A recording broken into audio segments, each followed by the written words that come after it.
তরমুজ খাওয়ার সঠিক সময়। তরমুজ খাওয়ার সবচেয়ে ভালো সময় হল সকাল বা দুপুরবেলা। যখন রোদ বেশি থাকে তখন তরমুজ খেলে শরীর দ্রুত পানিশূন্যতা থেকে মুক্তি পায়। কিন্তু মনে রাখবেন, রাতে ভুলেও তরমুজ খাবেন না। রাতে তরমুজ খেলে পেটে গ্যাস, বদহজম এবং বারবার প্রস্রাবের চাপে আপনার ঘুমের ব্যাঘাত ঘটতে পারে। এছাড়া খালি পেটে খুব বেশি তরমুজ না খাওয়াই নিরাপদ। দিনে কতটুকু খাওয়া যাবে? একজন সুস্থ মানুষ প্রতিদিন ৩০০ থেকে ৫০০ গ্রাম পর্যন্ত তরমুজ অনায়াসে খেতে পারেন।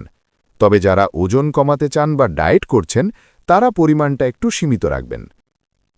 তরমুজ খাওয়ার বিশেষ ৫টি উপকারিতা। প্রথমত, এটি শরীরকে হাইড্রেটেড রাখে এবং পানিশূন্যতা দূর করে। দ্বিতীয়ত, তরমুজে থাকা লাইকোপিন হৃৎপিণ্ডকে সুস্থ রাখে এবং রক্তচাপ নিয়ন্ত্রণে সাহায্য করে। তৃতীয়ত, এটি কিডনির ময়লা পরিষ্কার করে শরীরকে ডিটক্স করতে দারুণ কাজ করে। চতুর্থত, যারা ব্যায়াম করেন তাদের পেশির ব্যথা কমাতে তরমুজের রস জাদুর মতো কাজ করে।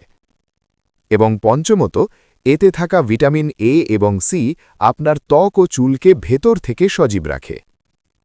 যেভাবে খেলে মারাত্মক ক্ষতি হতে পারে।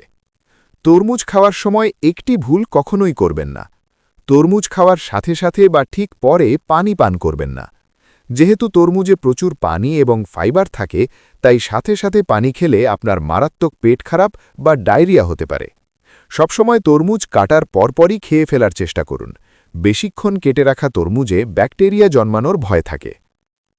কাদের জন্য তরমুজ নিষেধ? যাদের ডায়াবেটিস অনেক বেশি, তারা তরমুজ খাওয়ার সময় সাবধান থাকুন, কারণ তরমুজের গ্লাইসেমিক ইন্ডেক্স অনেক বেশি, যা রক্তে শর্করার মাত্রা বাড়িয়ে দিতে পারে।